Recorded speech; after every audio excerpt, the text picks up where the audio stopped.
Hi friends, Mahanadi serial இனி வரப்போகிற எபிசோட்ஸ்க்கான அப்புறமா தான் இந்த வீடியோவில் பார்க்க போகிறோம். வாங்க ஃப்ரெண்ட்ஸ் பார்க்கலாம்.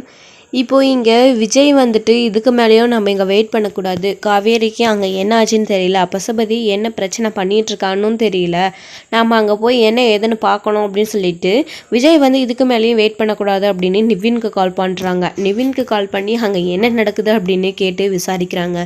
நிவினும் நடந்த விஷயங்களே சொல்கிறாங்க. அங்கே வந்துட்டு பசுபதி ரொம்ப ஆட்டம் போட்டுட்ருக்கானா விஜய். பாட்டிக்கும் வந்து உடம்பு சரியில்லையா, ஹாஸ்பிட்டலில் சேர்த்துருக்காங்களா இந்த பசுபதி பண்ண வேலையினால். இவன் ஏதோ ஆதாரத்தை ரெடி பண்ணி வச்சுக்கிட்டு பொய்யா இந்த வீடு என்னோடது அப்படின்னு அங்கே நிரூபிச்சுக்கிட்டு இருக்கானா. அது மட்டும் இல்லாமல் அத்தையை அடிக்க போயிருக்கான். அதில் குமார அண்ணன் நடுவில் போயிருக்காரு, அவருக்கும் வந்துட்டு அடிபட்டிருக்கு, ஹாஸ்பிட்டலுக்கு போயிருக்காங்க அப்படின்னு சொல்லிட்டு இங்கே நிவின் வந்து சொல்கிறாங்க. இது கேட்ட உடனே இங்கே விஜய்க்கு பயங்கர கோவம் வந்துடுது. அந்த பசுபதி கேட்கறதுக்கு யாரும் இல்லைன்னு நினச்சிக்கிட்டு அவன் இஷ்டத்துக்கு ஆடிக்கிட்டு இருக்கானா, இனிமேல் இருக்கு அவனுக்கு அப்படின்னு சொல்லிட்டு சரிங்க நிவின் அங்கே என்ன எதுன்னு தெரிஞ்சுக்கலாம் தான் நான் ஃபோன் பண்ண வைக்கிறேன் அப்படின்னு சொல்லிட்டு ஃபோன் கட் பண்ணிடுறாங்க. விஜய் விஜய் அப்படின்னே இங்கே நிவின் வந்து கூப்பிட்டுட்டே இருக்காங்க. அங்கே போயிட்டு விஜய் ஏதாச்சும் பிரச்சனை பண்ணுவாங்க அப்படின்னு நிவின் ஆல்ரெடி தெரிஞ்சுக்கிட்டு விஜய்கிட்ட எந்த பிரச்சனையும் வேணாம் அப்படின்னு சொல்கிறதுக்காக நிவின் வந்துட்டு கூப்பிடுறாங்க. விஜய் வந்துட்டு ஃபோன் வந்து கட் பண்ணிடுறாங்க. எப்படியும் நிவின் இந்த விஷயத்த வந்து சொல்லுவாங்க அப்படின்னு சொல்லிட்டு இப்போ விஜய் வந்துட்டு அடுத்தபடியாக நேராக கிளம்பி கொடைக்கானலுக்கு போகிறாங்க. எங்கே போகிற விஜய் அப்படின்னு தாத்தா கேட்டுக்கிட்டே இருக்காங்க. காவேரிக்கு பசுபதினால பிரச்சனை தாத்தா, கொடைக்கானலில் போய் பிரச்சனை பண்ணிக்கிட்டு இருக்கானா, நான் அங்கே போயிட்டு வரேன் தாத்தா அப்படின்னு விஜய் வந்து கிளம்புறாங்க. பாட்டி வந்து அங்கே போகக்கூடாது அப்படின்னு விஜயை தடுக்கிறாங்க. நான் போயே தீருவான்னு சொல்லிட்டு விஜய் வந்து யார் பேச்சையும் கேட்காம போய்கிட்டே இருக்காரு. என்ன நீ காவேரிக்கு ஒன்றுனா அவன் எப்படி ஹெல்ப் பண்ணாமல் இருப்பான், நீ என்னமோ அவனை போக விடாமல் தடுக்கிற அப்படின்னு சொல்லிட்டு இங்கே பாருங்க பசுபதினால பிரச்சனை வரும்னு சொல்லிட்டு தானே காவேரியும் அவனையும் பிரித்து வச்சுருக்கோம். அது மட்டும் இல்லாமல் இப்போ விஜய் போயிட்டு அவனுக்கு ஹெல்ப் பண்ணுறான்னு போனால் திரும்பவும் பசுபதியோட விஷயத்தில் விஜய் தலையிடுற மாதிரி தானே, அவளுக்காக ஹெல்ப் பண்ணுறேன்னு போய் எதுக்காக பசுபதியை பகச்சிக்கணும் அப்படின்னு எங்கள் பாட்டி வந்து கோவப்பட்டுக்கிட்டு இருக்காங்க. நீ என்ன சொன்னாலே அவன் கேட்க போகிறதில்ல, காவேரிக்கு ஒன்றுனா அவன் போய் நிற்க தான் போகிறான் அப்படின்னு சொல்லிட்டு எங்கள் தாத்தா சொல்லிட்டு உள்ள அமைதியாக போயிடுறாங்க. இதெல்லாம் எங்கே போய் முடிய போதோ தெரியல அப்படின்னு சொல்லிட்டு எங்கள் பாட்டி ஒரு பக்கம் பயங்கரமாக வந்து புலம்பிக்கிட்டு இருக்காங்க. ஸோ இன்னொரு பக்கம் விஜய் வந்து நேராக கொடைக்கானலுக்கு கிளம்பி போகிறாங்க. போயிட்டு நேராக பசுபதியை பார்க்குறாங்க. பசுபதியை பார்த்தா அவங்களுடைய அடியாட்களோட பசுபதி வந்து உட்காந்துக்கிட்டு இருக்காங்க.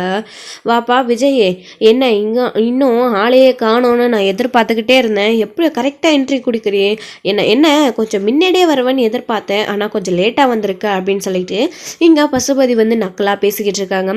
என்ன பசுபதி, கையை உடச்சி கூட நீ இன்னும் திருந்தலையா, ஏன் உன்னை எவ்வளோயா அடிக்கிறது, அடித்து எனக்கும் சலிச்சு போயிடுச்சு, ஆனால் நீ திருந்துற மாதிரியே தெரியல, உன்னை மொத்தமாக முடிச்சு விட்டாதான் வேலைக்கு ஆகும் போல இருக்கு அப்படின்னு இங்க விஜய் வந்து சொல்றாங்க. என்னப்பா சிங்கப்பெண்ணு இதே சொல்லுது, நீ இதே சொல்ற, என்ன அவ்வளோ சீக்கிரத்தில் நீங்க எல்லாரும் சேர்ந்து முடிச்சிருவீங்களா, பார்க்கலாம் எப்படி முடிக்கிறீங்கன்னு சொல்லிட்டு அப்படின்னு இங்க பசுபதி வந்து நக்கலா பேசிக்கிட்டு இருக்காங்க. இப்போ என்ன உன் பிரச்சனை, இப்போ என்ன காவேரியோட அப்பா பணம் வாங்கினதா சொல்லி அவரை மிரட்டிக்கிட்டு அவரோட வீட்டை எழுதி வாங்கி வச்சிருக்கியாமே, ஒரிஜினல் பத்திரத்தை கூட நீ எடுத்துட்டு தான் நான் கேள்விப்பட்டேன், இங்க பாரு அந்த பத்திரம் எங்கே இருக்குது, அந்த பத்திரத்தை என்கிட்ட கொடு முதல்ல அப்படின்னு விஜய் இங்கே கேட்டுக்கிட்டு இருக்காரு. என்ன பத்திரத்தை கொடுக்கவா அப்படின்னு இங்கே பசுபதி கேட்டுக்கிட்டு இருக்காரு. பாத்தியா நம்ம எவ்வளோ கஷ்டப்பட்டு பத்திரத்தை அங்கேருந்து எடுப்போமா, ஆனால் இவர் ஈஸியாக வந்து பத்திரத்தை கொடுன்னு கேட்டுருவாராம். இவர் கேட்ட உடனே நம்ம எடுத்து இதப்பா சாரிப்பா மன்னிச்சிரு அப்படின்னு கொடுத்துருவோமா அப்படின்னு எல்லாம் வந்துட்டு விஜய் கிட்ட வந்து நக்கல் பண்ணிக்கிட்டு இருக்காங்க பசுபதி. ராகினி கிட்ட பேசிட்டு என்ன விஜய் அப்படின்னு சொல்லிட்டு இங்கே பாரு உங்கள் அப்பா கிட்ட சொல்லி ஒழுங்காக பத்திரத்தை கொடுக்க சொல்லு, இல்லைன்னா கையை உடைச்ச மாதிரி அடுத்தபடி எந்திரிச்சு நடக்க முடியாத அளவுக்கு கால் கை எல்லாத்தையும் உடச்சி போட்டு போயிடுவான், அப்போதான் இவர் அடங்குவார் அப்படின்னு சொல்லிட்டு இங்கே மிரட்டுறாரு விஜய் வந்துட்டு. என்ன மிரட்டுறியா, உன்னால் என்ன பண்ண முடியும் அப்படின்னு இங்கே ராகினியுமே வந்துட்டு கேட்டுக்கிட்டு இருக்காங்க. இப்போது இதுக்கு மேலேயும் அமைதியாக இருந்து எந்த பிரயோஜனமும் இல்லை அப்படின்னு சொல்லிட்டு இங்கே விஜய் வந்து தானே பத்திரத்தை எடுத்துக்கிறதா முடிவு பண்ணிட்டாரு. ஸோ ரவுடிங்க கிட்ட எல்லாருக்கிட்டையும் சண்டை போட்டு அந்த பத்திரத்தை எடுக்கலாம் அப்படின்னு முடிவு பண்ணி அவங்க கிட்டேயும் சண்டையும் போடுறாங்க விஜய் வந்துக்கிட்டு.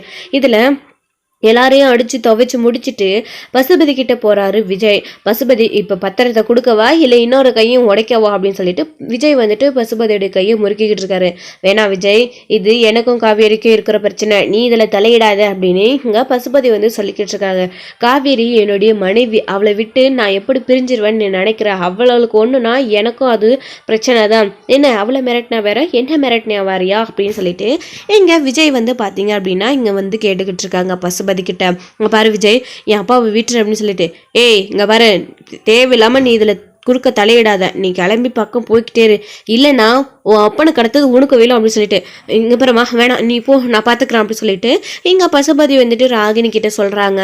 இப்போ இங்கே ராகினியுமே எடுத்துக்கிட்டு பா எப்படிப்பா நான் உங்களை விட்டுட்டு போவேன் அப்படின்னு சொல்லிட்டு, விஜய் வேணாம் விஜய் ப்ளீஸ் விஜய் விட்டுரு அப்படின்னு சொல்லிட்டு, என்ன அன்னைக்கு மிரட்டினது உனக்கு பத்தலையா அப்படின்னு சொல்லிட்டு இங்கே ராகினி கிட்ட வந்து விஜய் வந்து சொல்கிறாங்க. இங்கே பாரியா உன்னுடைய பலமே அதாவது உன்னுடைய பலவீனமே உன்னுடைய பொண்ணு தான் நான் கேள்விப்பட்டேன் அப்படின்னு சொல்லிட்டு இங்கே விஜய் வந்து சொல்கிறாங்க. இல்லை விஜய் வேணாம் விஜய் அப்படின்னு சொல்லிட்டு, ஓ அப்போ உன் பொண்ணுக்கு ஒன்றுனா நீ என்ன வேணாலும் பண்ணுவில்ல அப்படின்னு சொல்லிட்டு விஜய் வந்து அடுத்தபடியாக பசுபதியை பிடிச்சி கீழே தள்ளி விட்டுட்டு ராகினி பக்கம் திரும்பிடுறாரு. ராகினியுடைய கையை பிடிச்சு முறுக்கிக்கிட்டு அங்கேருந்து பத்திரத்தை கேட்டுக்கிட்டு இருக்காங்க விஜய். இப்போ நீ பத்திரத்தை தரையா உன் பொண்ணு கையை ஒடிக்கவா அப்படி சொல்லிட்டு, இங்கே பாரு விஜய் என் பொண்ணு கொண்டுனா என்னென்னு தாங்கிக்க முடியாது, இங்கே பாரு விட்டுரு அப்படின்னு சொல்லிட்டு பசுபதி ரொம்பவே வந்து அலறாங்க.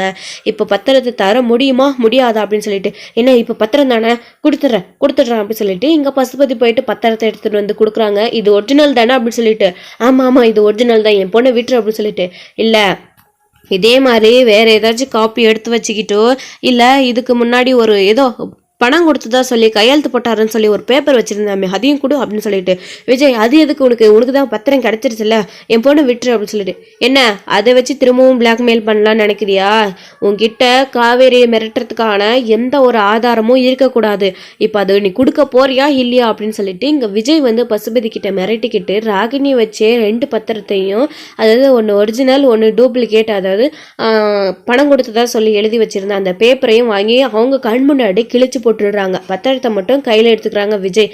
இங்கே பாரு இதுக்கப்புறமா ஏதாச்சும் ஒரு பொய்யான டாக்குமெண்ட் ரெடி பண்ணிக்கிட்டு வந்து காவேரியும் அவங்க அம்மாவையும் மிரட்டணும்னு நினச்ச அவ்வளோதான், உன்னை கொன்று புதைச்சிருவேன், இதுவே லாஸ்ட்டாக இருக்கட்டும் அப்படின்னு விஜய் வந்துட்டு பசுபதி கிட்ட வான் பண்ணிட்டு ராகினியையும் அங்கேருந்து விட்டுட்டு பத்திரத்தை எடுத்துக்கிட்டு கிளம்புறாரு. உனக்கு ஒன்றும் இல்லை ஆகலை அப்படின்னு சொல்லிட்டு இங்கே பசுபதி ரொம்ப பதறாங்க. இல்லைப்பா எனக்கு எதுவும் ஆகலை அப்படின்னு சொல்லிட்டு, இங்கே பாருமா நீ ஒவ்வொரு தடவையும் என் கூட இருக்கும்போது அந்த காவேரியை என்னால் பழி வாங்கவே முடியல, நீ இருக்கிறதுனால உன்னை வச்சு என்ன வந்துட்டு டார்கெட் பண்ணுறாங்க எல்லாரும், அதனால தான்மா சொல்கிறேன் நீ ஊருக்கு கிளம்பி போ, நான் வந்துட்டு தனியாக இந்த காவேரியுடைய பிரச்சனையே என்னோட பகையை நான் தீர்த்துக்கிறேன் அப்படின்னு பசுபதி ராகினி கிட்ட சொல்கிறாங்க. இங்கே ராகினி இல்லைப்பா நான் உங்களை விட்டு போகவே மாட்டேன் அப்படின்னு பிடிவாதமாக இருக்காங்க. இங்கே பாருமா நான் தான் தெளிவாக சொல்கிறேன்ல, நீ இருக்கிற வரைக்கும் என்னால் எதுவுமே செய்ய முடியாதுமா, என்னோட வீக்னஸ் நீ தான் நல்லாவே ஆளுக்கு தெரிஞ்சு வச்சிட்ருக்காங்க, தெரிஞ்சு வச்சுக்கிட்டு என்னை பிளாக்மெயில் பண்ணுறாங்க. அன்னைக்கு என்னென்னா நிவின் பிளாக்மெயில் போனால் இன்னைக்கு விஜய் பாத்தியா உன்னால் இந்த பத்திரமும் போச்சுமா, நீ இந்த வீட்டை ஆசைப்பட்ட உன் பேருக்கு கொடுக்கலான்னு நான் நினச்சேன், இப்போது இந்த வீடும் உன் கையை விட்டு போயிடுச்சு அப்படின்னு சொல்லிட்டு இங்க வந்துட்டு ராகினி கிட்ட பேசிக்கிட்டு இருக்காங்க. சரிங்க விடுங்கப்பா, வேற ஏதாச்சும் ஒரு மூலையில நம்ம காவேரியை பழி வாங்கிக்கலாம் அப்படின்னு சொல்லிட்டு இங்க வந்துட்டு விஜய் வந்து அதாவது பசுபதி பசுபதி கிட்ட சொல்லிக்கிட்டு இருக்காங்க. அடுத்த முறை காவேரி பழி வாங்காம விட மாட்டேன் அப்படின்னு பசுபதி இங்கே கோவத்தோடு இருக்காங்க. இப்போ விஜய் நேராக அந்த பத்திரத்தை எடுத்துக்கிட்டு காவேரியோட வீட்டுக்கு போகிறாங்க. இங்கே போனால் காவேரி வந்துட்டு விஜயை பார்த்து அதிர்ச்சி ஆகுறாங்க. சாரதா அவங்கள பார்த்த உடனே நீங்கள் இங்கே எதுக்காக வந்தீங்க தம்பி அப்படின்னு சொல்லிட்டு இங்கே சாரதா வந்து கேட்குறாங்க. அத்தை நான் ஒரு நிமிஷம் நான் சொல்ல வரத்தை கேளுங்க அப்படின்னு சொல்லிட்டு, இங்கே பாருங்கள் தம்பி நீங்கள் எதுவும் பேச வேணாம், எங்களுக்கு ஆல்ரெடி நிறைய பிரச்சனை இருக்குது, இப்போ நீங்கள் வேற புது பிரச்சனையை உருவாக்காதீங்க அப்படின்னு சொல்லிட்டு இங்க சாரதா வந்து சொல்லிக்கிட்டு இருக்காங்க. நீங்க பாருங்க என்னால எந்த பிரச்சனையும் வராது, அதோட உங்களுக்கு வந்த பிரச்சனையும் இதோட முடிஞ்சிருச்சு, எல்லாத்தையும் நான் முடிச்சு வச்சுட்டேன், உங்ககிட்ட இது கொடுத்துட்டு போலாம் தான் வந்தேன் அப்படின்னு சொல்லிட்டு விஜய் வந்து சொல்றாங்க. என்ன சொல்றீங்க நீங்க தம்பி அப்படின்னு சொல்லிட்டு இங்க சாரதா வந்து சொல்றாங்க. இந்தாங்க வாங்கி பாருங்க அப்படின்னு சொல்லிட்டு பேப்பரை வந்து கொடுக்குறாங்க. என்னப்பா என் பொண்ணுக்கும் உனக்கும் எந்த சம்மந்தமும் இல்லைன்னு எல்லாத்தையும் முடிச்சிட்டிங்களா, டிவோர்ஸ்க்கு பேப்பர்ல கையெழுத்து போட்டு கொடுத்துருக்கியா அப்படின்னு சாரதா வந்து கேட்குறாங்க. அத்தை நீங்கள் நினைக்கிற மாதிரியெல்லாம் இது டிவோர்ஸ் பேப்பரால் இல்லை, வாங்கி என்னன்னு பாருங்க, அவ்வளோ சீக்கிரம் நான் காவேரிக்கு டிவோர்ஸ் கொடுத்துட மாட்டேன், அவள் என்னுடைய உயிரை என்னை விட்டு பிரிக்கவே முடியாது அப்படின்னு சொல்லிட்டு விஜய் வந்து சொல்கிறாங்க. நல்லா தான் வசனம் பேசுகிற அப்படின்னு சாரதா சொல்லிட்டு வாங்கி பேப்பரை பார்த்தா வீட்டு பத்திரம். இந்த பார்த்த உடனே சாரதா பயங்கர சந்தோஷப்படுறாங்க. காவேரி வீட்டு பத்திரண்டி அப்படின்னு சொல்லிட்டு, என்னம்மா சொல்கிற நீ அப்படின்னு சொல்லிட்டு, ஆமாம் தம்பி இது எப்படி உங்கள் கையில் அப்படின்னு சொல்லிட்டு, நான் தான் போய் பசுபதி கிட்டேருந்து வாங்கிட்டு வந்தேன் அப்படின்னு சொல்லிட்டு, என்னப்பா நீ கேட்ட உடனே எப்படி பசுபதி பத்திரத்தை கொடுத்துட்டான், காவேரி இங்கே பாரடி வீட்டு பத்திரம் அப்படின்னு ரொம்ப சந்தோஷப்படுறாங்க. காவேரியுமே வந்து பார்த்துட்டு ரொம்ப தேங்க்ஸுங்க அப்படின்னு சொல்லிட்டு சொல்கிறாங்க. என்ன மூலாதார மனுஷன் மாதிரி தேங்க்ஸுங்க அப்படின்னு சொல்கிறா அப்படின்னு விஜய் வந்து கேட்குறாங்க. வேறு என்ன பண்ணணும், பத்திரத்தை மீட்டு கொடுத்துட்டீங்க, இதுக்கு உங்களுக்கு எப்படி நாங்கள் நன்றி சொல்ல போகிறோன்னே தெரியல, ஆனால் எப்படி இந்த பத்திரத்தை கொண்டு வந்தீங்க அப்படின்னு இங்கே விஜய் கிட்ட கேட்குறாங்க காவேரி. உனக்கு என்ன பத்திரம் வந்துடுச்சுல்ல, உங்களோட வீட்டு பத்திரம், உங்களுடைய அப்பா ஞாபகமாக இருந்த வீட்டு பத்திரம், அதோட நிறுத்திக்கோ, எப்படி வந்துச்சு என்ன ஏதுன்னு என்னை கேட்காது அப்படின்னு சொல்லிட்டு விஜய் வந்து சொல்லிடுறாங்க. அப்புறம் அடுத்தபடியாக இப்போது உங்களுக்கு பத்திரம் கிடச்சிருச்சுல்ல, பிரச்சனை முடிஞ்சிருச்சுல்ல, காவேரியை இப்பயாச்சும் என் கூட அனுப்பி வைங்க அப்படின்னு சாரதா கிட்டே கேட்குறாங்க விஜய். என்ன தம்பி சொல்லுங்க, நீங்கள் என்னுடைய வீட்டு பத்திரத்தை மீட்டு கொடுத்துட்டீங்க, ஆனால் அதுக்காக காவேரியை உங்கள் கூட அனுப்ப முடியாது.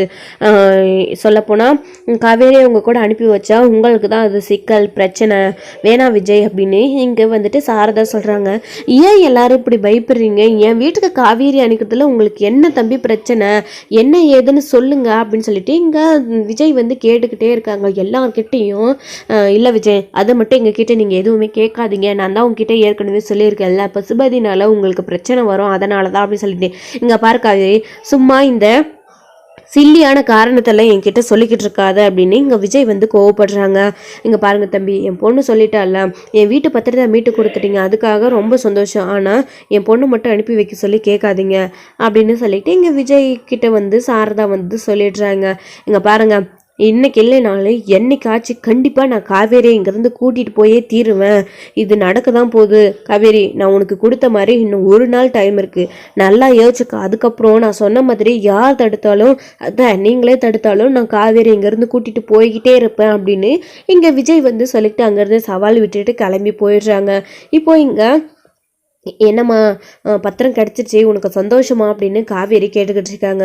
எனக்கு சந்தோஷம்தான் காவேரி, ஆனால் நம்ம பத்திரத்தை மீட்டு கொடுத்துட்டு வந்த அந்த தம்பிக்கு நம்மளால் ஒரு நன்றி கூட சொல்ல முடியல, வாங்க அப்படின்னு கூப்பிட்டு ஒரு வாய் சாப்பாடு கூட நம்மளால் போட முடியல, அந்த அளவுக்கு நம்ம வந்துட்டு அந்த தம்பியை கொஞ்சம் கூட மதிக்கல, இருந்தாலும் அந்த தம்பி நம்மக்கிட்ட இறங்கி இறங்கி வருது, நானும் நீங்கள் விஜய் கூட சேர்ந்து வாழணும்னு தான் ஆசைப்பட்டேன், ஆனால் அவங்களுடைய சித்தி வந்து வீடேறி எப்படி பேசிட்டு போனாங்க தெரியுமா, அதான் மனசில் நினச்சாதான் உன்னை அந்த வீட்டுக்கு அனுப்பி வைக்க எனக்கு மனசே இல்லை காவேரி, என்னை மன்னிச்சிடு அப்படின்னு இங்கே சாரதா வந்து சொல்கிறாங்க.